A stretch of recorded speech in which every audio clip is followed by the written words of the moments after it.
The Renaissance of Rachel Turner. Chapter 1. The Message. The email arrived between consultations at my physical therapy practice. I'm leaving you for Jade. I've already emptied our savings account. Don't bother calling. This marriage is over. My hands didn't shake as I read it. My voice didn't waver as I greeted my next patient, an elderly gentleman recovering from knee replacement surgery. The only sign that my husband of 15 years had just detonated our marriage via email was a slight tightening around my eyes as I guided Mr. Ramirez through his exercises. My name is Rachel Turner, and at 42, I'd just received the most callous goodbye in history. But while Derek was probably celebrating his grand exit, imagining me in tears over his betrayal, I was calmly finishing my afternoon appointments. The signs had been there for months. The late nights at his architectural firm that never aligned with the projects on his calendar. The sudden password changes on his devices. The way he'd started going to cycling classes religiously, buying new clothes, trying desperately to recapture his youth. For months ago, I'd found a hotel receipt in his jacket pocket from a night he'd claimed to be at a conference in Chicago. That same evening, I'd opened a separate bank account at a different bank. 2 weeks later, when he mentioned wanting to consolidate our finances to simplify things, I'd agreed cheerfully while quietly moving my personal savings to my new account.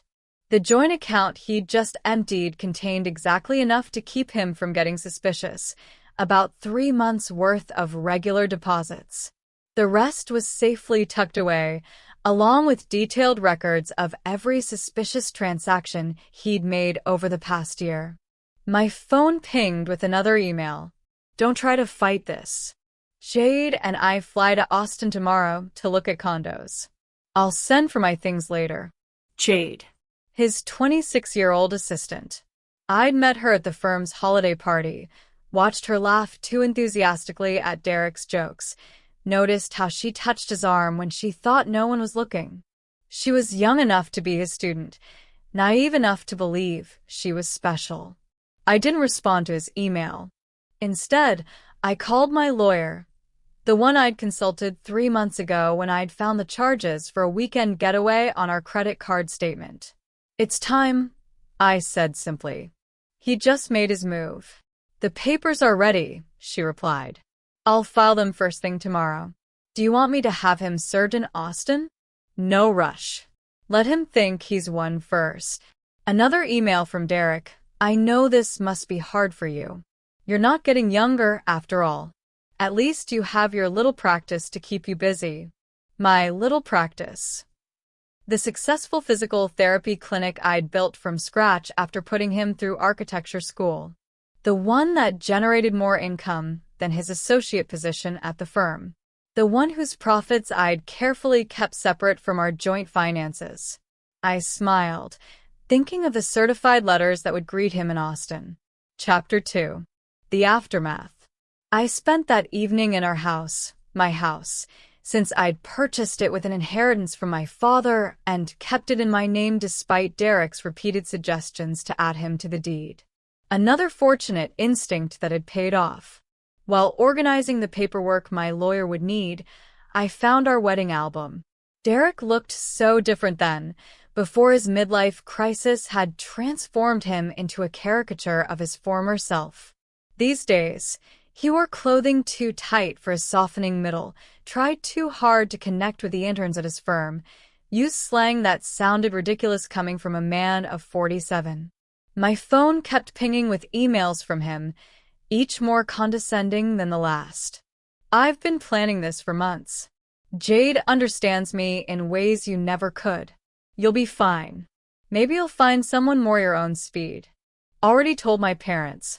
They agree we just grew apart. It's nobody's fault, really.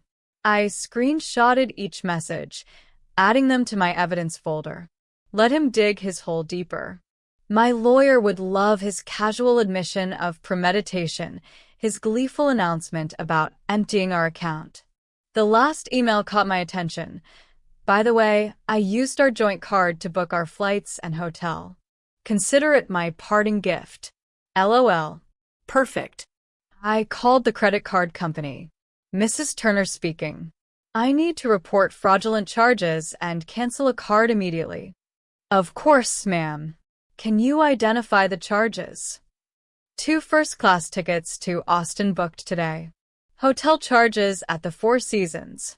And I'll need to remove my husband as an authorized user. Do you have documentation of the fraud? Emails from my husband admitting he used our joint card to book travel with his girlfriend after emptying our bank account. I'll be happy to forward them. The representative's professional tone couldn't quite hide her satisfaction as she canceled the charges. Derek and Jade would arrive at the airport tomorrow to find their tickets invalidated, their hotel reservation canceled. My phone pinged again. Don't worry about the house. I'll let you stay there until you find something smaller. I actually laughed out loud at that one. Did he really think he had any claim to my father's house? Had his ego grown so large that he'd forgotten whose name was on the deed? Another ping, and I know the practice means a lot to you. We can work out a fair payment for your half. My half of my business that I'd built myself, funded myself, grown myself, while he complained about my long hours and called it my side hustle? I poured a glass of wine, the good stuff I'd been saving for a special occasion. This qualified. Tomorrow, Derek would learn some hard truths about property law and separate assets. But tonight, I'd enjoy the quiet and plan my next chapter. Chapter 3. The Reckoning. Morning brought a flurry of increasingly angry texts from Derek. What the hell did you do to our credit card? The airline won't honor our tickets. The hotel canceled our reservation. Answer me. I silenced my phone and headed to my clinic. Friday was always our busiest day, and I had 6 patients scheduled back-to-back. Life goes on, even when your husband runs off with an assistant young enough to be his daughter. Around noon, his mother called. Rachel, dear. Derek told us everything about how controlling you've been, how you drove him away. He says you're being vindictive now, causing problems with his travel plans. I put her on speaker while I updated a patient's treatment plan. Did he mention emptying our joint account and charging tickets for him and his girlfriend on our credit card? Silence. Then, well, he said you left him no choice, that you'd been cold and distant. Barbara, I have his emails. Would you like me to read them to you? The one where he bragged about taking our money? Or maybe the one where he mocked my age? Another pause. He did seem a bit cruel. I told him that email was inappropriate. I appreciate the call, Barbara. I've always liked you. But I think it's best if we end this conversation now. My lawyer has advised minimal contact with Derek and Derek's family during the proceedings. Proceedings? Already? Goodbye, Rachel. By late afternoon, Derek's sister Jennifer was spreading family gossip through mutual friends. Apparently, Derek and Jade were stuck at a budget hotel near the airport, their Austin dreams temporarily derailed. He tried using his personal credit cards, but those had been maxed out for months, another red flag I'd noticed. My lawyer called with an update. The emergency hearing is scheduled for Monday. Given his admission of emptying the joint account and the documented credit card fraud, we're in a strong position to freeze all remaining assets. Has he been served yet? Not yet, but he'll get the papers at his new hotel address. Speaking of which, his girlfriend's Instagram is providing excellent evidence. She's been posting about their adventure all day, including some choice comments about you. I smiled, thinking of my own documentation. A year's worth of suspicious charges, hotel receipts, email messages that proved premeditation. Derek had been so focused on his grand escape that he'd never considered I might be watching, waiting, preparing. My phone pinged with another text. You think you're so smart, but I made copies of all the clinic's financial records. Half that business is mine. I forwarded the text to my lawyer, adding it to the growing file of Derek's mistakes. Let him learn the hard way about separate assets and business ownership. Sometimes, the best revenge is simply being prepared. Chapter 4. The Hearing. The emergency hearing on Monday was everything I could have hoped for. Derek showed up in his new, young wardrobe, designer jeans too tight for his age, a blazer that screamed midlife crisis. Jade waited outside, her youth painfully obvious under the harsh courthouse lighting. My lawyer presented our evidence methodically. Derek's gleeful email about emptying our account, his credit card fraud, his documented history of hidden expenses. Each piece carefully collected over months of quiet observation. Your Honor, Derek's hastily hired lawyer attempted. My client admits to some rash decisions, but Mrs. Turner's actions have been vindictive and calculating. Calculating, my lawyer countered. You mean prudent. My client protected her separate assets and maintained detailed records of her husband's suspicious behavior. That's not vindictive. That's smart business. The judge reviewed my documentation, the separate property deed to the house, the clinic's incorporation papers in my name only, the careful separation of business and personal finances that Derek had always complained about. Mr. Turner, the judge addressed Derek directly. You admitted via email to deliberately emptying a joint account and using shared credit cards to fund a trip with your girlfriend. Do you deny this? Derek shifted uncomfortably. I was just trying to make a clean break. By committing financial fraud? The judge raised an eyebrow. And now you're claiming rights to property that documentation shows is clearly separate from marital assets? The business grew during our marriage. Derek's lawyer tried again. My client is entitled.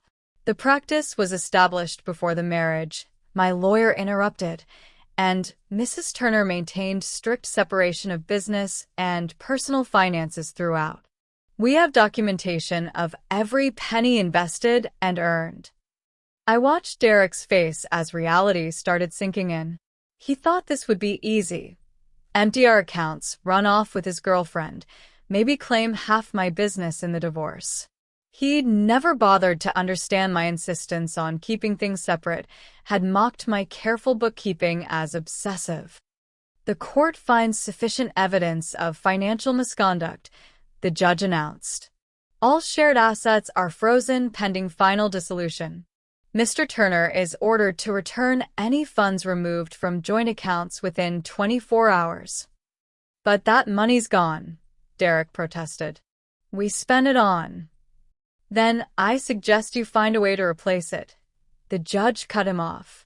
And Mr. Turner, the court takes a very dim view of using shared credit cards to fund adventures with paramours. Outside the courthouse, I heard Jade asking Derek about their Austin plans. His response was lost in the sound of my heels clicking confidently across the marble floor, heading back to the business he'd never understood or respected. Chapter 5. The Aftermath. The next few weeks brought a string of increasingly desperate moves from Derek. He tried claiming the clinic had been his idea. He remembered investing money in its early days. He even suggested he'd been my business partner all along, claims quickly disproven by my meticulous records. He's getting desperate, my lawyer observed. His girlfriend's Instagram shows they're staying at her studio apartment now. Apparently, living on an assistant's salary isn't quite the glamorous escape he imagined. Derek's family started reaching out, their tone markedly different from their initial accusations. We had no idea, his sister Jennifer admitted. He told us you'd been cold, controlling, that he needed to escape. But then we saw his texts, the way he bragged about taking your money. That's not the brother I thought I knew. His mother called again, this time in tears. The things he said about your age, about replacing you with someone younger? I raised him better than that. I thought I did, anyway. I let their calls go to voicemail. Their support might have meant something weeks ago, but now it felt like rats deserting a sinking ship. The clinic thrived, ironically boosted by local gossip about my situation. Women started coming in specifically to show support, often scheduling additional services. My ex tried something similar. One patient confided while booking a series of appointments. Thought he'd take everything in the divorce. Men like that never expect us to be smarter than them. My phone still pinged occasionally with texts from Derek, his tone swinging between anger and manipulation. You've ruined everything. I never meant to hurt you. You'll regret being so vindictive. Can't we work something out? That practice would be nothing without my support. I forwarded each message to my lawyer without responding. Let him dig his hole deeper. Through the grapevine, I heard Jade was having second thoughts. Apparently, sharing her studio apartment with a middle-aged man who couldn't afford his own place wasn't the romantic adventure she'd imagined. The age gap that had seemed exciting during secret hotel meetings felt different in the harsh light of reality. She posted about toxic relationships and learning from mistakes yesterday, my lawyer mentioned during an update call, and removed her relationship status this morning. I almost felt sorry for Derek. Almost. But then I remembered his LOL after telling me he'd emptied our account. The casual cruelty of his comments about my age. The way he'd assumed I'd be helpless without him. Instead of pity, I felt something else. Pride. Pride in my foresight. In my quiet strength. In my ability to protect myself while he underestimated me. Chapter 6. The Resolution. The final divorce hearing painted a very different picture from Derek's imagined triumph. Gone was his cocky attitude, replaced by barely concealed panic. Jade was noticeably absent. She'd moved on to an associate her own age, according to office gossip. Derek had shown up in his old clothes. The designer wardrobe apparently returned to help repay the joint account he'd emptied. His lawyer looked tired, probably from trying to find loopholes in my documented separation of assets. Your Honor, Derek's lawyer attempted one last time. Despite the separate property documentation, my client contributed to the growth of his wife's business through moral support and— Moral support? My lawyer interrupted. Like these text messages belittling Mrs. Turner's business as a little practice? Or these social media posts calling it her hobby? The judge had clearly seen enough. The final settlement reflected my careful planning. I kept my house, my business, and my separate assets.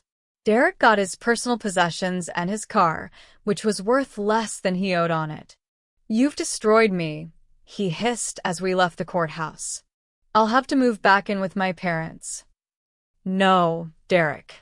You destroyed yourself. I just made sure you couldn't destroy me too. His mother was waiting outside, ready to drive him to her house, his new home at 47. The irony of his situation wasn't lost on anyone. The man who'd mocked my age was now living in his childhood bedroom, while I continued running my successful business. You planned this all along, he accused. You knew this would happen. No. I just paid attention. And unlike you, I understood the value of keeping good records. His mother stepped between us. That's enough, Derek. You've embarrassed yourself enough already. As they walked away, I heard her start in on him. Honestly, what were you thinking? A 26-year-old? Emptying bank accounts? Sending those horrible emails? I watched them disappear into the parking lot, feeling nothing but relief. Derek had thought he was writing the ending to our story with that cruel email. Instead, he'd merely set my carefully laid plans in motion. My phone pinged, not with texts from Derek this time, but with notifications of new appointments at my clinic. Life was moving forward, just not in the direction he'd imagined. Epilogue. 6 months later. 6 months after the divorce was finalized, my physical therapy practice had expanded to a second location. The irony wasn't lost on me. While Derek struggled to rebuild his life, the little practice he dismissed was thriving.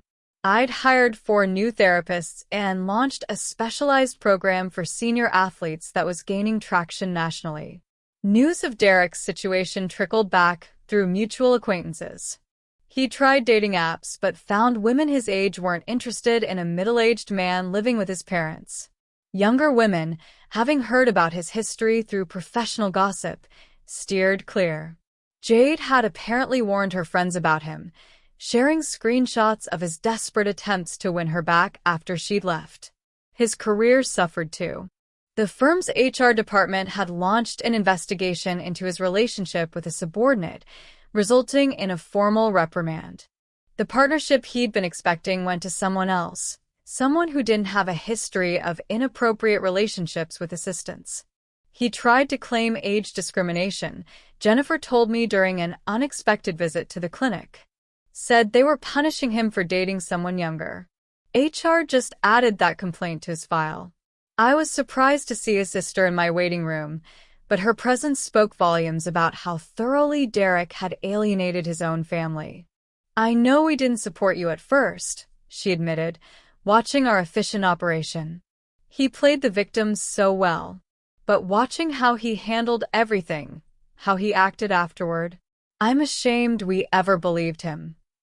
My lawyer kept me updated on Derek's continued attempts to challenge the divorce settlement. Each petition was denied, his claim of unfair distribution dismissed based on the evidence of his own actions. He actually tried arguing that his email about emptying the account was just a joke, she told me, laughing. The judge asked if LOL made theft less illegal. The clinic's success brought unexpected validation. Local business magazines wanted to feature my story, not as a scorned wife, but as a savvy businesswoman who'd protected her interests. Young entrepreneurs asked for advice about keeping business and personal finances separate. "The best protection is preparation," I told one young woman who reminded me of Jade. "And always trust your instincts." Derek's mother called occasionally, usually after he'd done something particularly self-destructive. He tried day trading, hoping for a quick fix to his financial problems. He'd gotten involved with a cryptocurrency scheme that promised fast returns. Each attempt to recover his former lifestyle just dug him deeper into trouble. "I don't know where we went wrong with him," she sighed during one call. "His father and I offered to help him get back on his feet if he'd just take responsibility for his actions. But he's still blaming everyone else, you, Jade, his firm, the judge." I listened politely, but maintained my distance. Their family drama wasn't my problem anymore. My life had moved forward, filled with plans for a third clinic location and a possible line of therapeutic devices. The only reminder of Derek's impact on my life was a framed screenshot hanging in my office, his final email before I blocked his address. "Have fun with your little practice. At least it'll keep you busy in your old age." Below it sat my latest business award, proof that sometimes the best revenge is simply succeeding on your own terms. 2 years after that first email, I hosted a grand opening for my third clinic location. The event attracted local media, and the story they wanted to tell wasn't about my failed marriage. It was about a successful businesswoman expanding her brand. Derek's betrayal had become a mere footnote in my success story. During the event, Jade unexpectedly walked in. She looked younger than ever, or maybe I just felt that much stronger. She shifted uncomfortably, clutching her purse like a shield. "I owe you an apology," she said quietly. "I believed everything he told me about how you were cold, controlling, how you didn't support his dreams. Then I watched him try the same manipulation tactics on me when things got tough." I continued arranging a display of specialized equipment. "Those weren't his dreams, Jade. They were escapes. There's a difference." "I know that now," she paused, then added, "He tried to move in when you froze the accounts. Thought my studio apartment would be temporary. After 2 weeks of him complaining about the size of my closet and suggesting I take out a loan for a bigger place, I understood what you meant about the difference between dreams and escapes." I actually laughed at that. "Let me guess. He had big plans, but no way to fund them?" "Exactly. Everything was going to work out once his investments paid off, once he made partner, once his cryptocurrency definitely increased in value. She shook her head. I'm dating someone my own age now. We have student loans and a small apartment, but at least we're building something real. After she left, my office manager whispered, "Was that the girlfriend?" "No," I replied. "That was just another woman who learned the same lesson I did." Speaking of lessons, I gestured to a young couple examining our therapeutic equipment. "Let's talk about your idea for expanding our senior outreach program." The practice had become more than just a business. It was a symbol of independence, of resilience, of the power of preparation. Young healthcare entrepreneurs often sought my advice, and I always emphasized the importance of protecting their assets. Derek's mother called one last time, not to discuss Derek, but to thank me. "You taught our family an important lesson," she said, "about enabling bad behavior, about making excuses for cruelty." Derek's still living at home, still blaming everyone else for his problems. But we're not defending him anymore. That's your legacy to our family, showing us the difference between supporting someone and enabling them. I thought about that legacy as I reviewed plans for fourth location. Derek had intended to diminish me, to trade me in for a younger model and take half of everything I'd built. Instead, he'd inadvertently pushed me to become even stronger, more successful. My phone pinged with a text from my lawyer. Derek filed another petition to revisit the settlement. Judge dismissed it immediately and ordered him to pay court costs. "Thought you'd enjoy that." I smiled, thinking of him in his childhood bedroom, still trying to rewrite an ending that had been determined the moment he underestimated me. Sometimes, the best revenge isn't about getting even. It's about getting better. 5 years after Derek's cruel email, I received an invitation to speak at a women's business conference. The topic wasn't divorce or betrayal. It was about building and protecting a successful healthcare practice. My story had evolved from cautionary tale to inspiration. During the Q&A session, a woman asked about keeping business and personal finances separate. "My husband says I'm being paranoid, that marriage means sharing everything." My ex-husband said the same thing. I replied, right up until he tried to claim half my business in our divorce. Trust your instincts. Protection isn't paranoia. The clinic chain had grown to 6 locations, each more successful than the last. The little practice Derek had mocked now employed 40 people and had been featured in several national healthcare magazines. Through mutual friends, I heard Derek had finally moved out of his parents' house into a small apartment. He'd had to take a lower-paying job after his former firm eliminated his position during restructuring. His dating profile still listed him as young at heart, though his profile photo was clearly outdated. Jade, ironically, had become a regular patron at my original clinic location.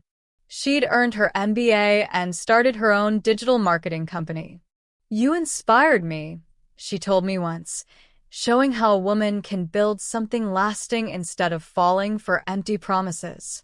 I kept Derek's cruel email framed in my office, not as a reminder of pain, but as proof of how far I'd come. Below it hung a sign that read, "Success is the best revenge."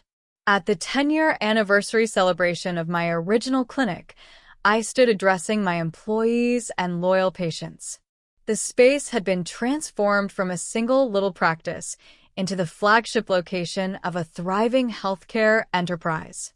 Derek's mother attended, though I hadn't sent her an invitation. She waited until the crowd thinned to approach me. "I saw Derek yesterday," she said, smoothing her designer dress, one she'd purchased with her employee discount from my clinic, where she now worked part-time in our senior outreach program. "He was talking about his glory days, about the life he could have had.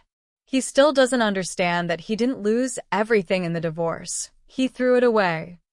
I thought about that email message, his casual cruelty, his assumption that I would crumble without him, how he'd expected me to beg, to break, to prove him right about my desperation. Instead, I'd built something stronger than before. Each new clinic location was a testament to what women could achieve when they stopped dimming their light for insecure men. The young therapist I'd hired last month, coincidentally also named Jade, came over with a question about the new scheduling system I'd implemented.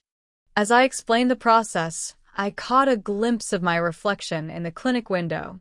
I saw what Derek had failed to see 10 years ago, not a woman getting older, but one getting wiser, stronger, more successful. His cruel email had meant to be an ending. Instead, it had been a beginning, not just for me, but for every woman who heard my story and realized she deserved better than someone else's midlife crisis.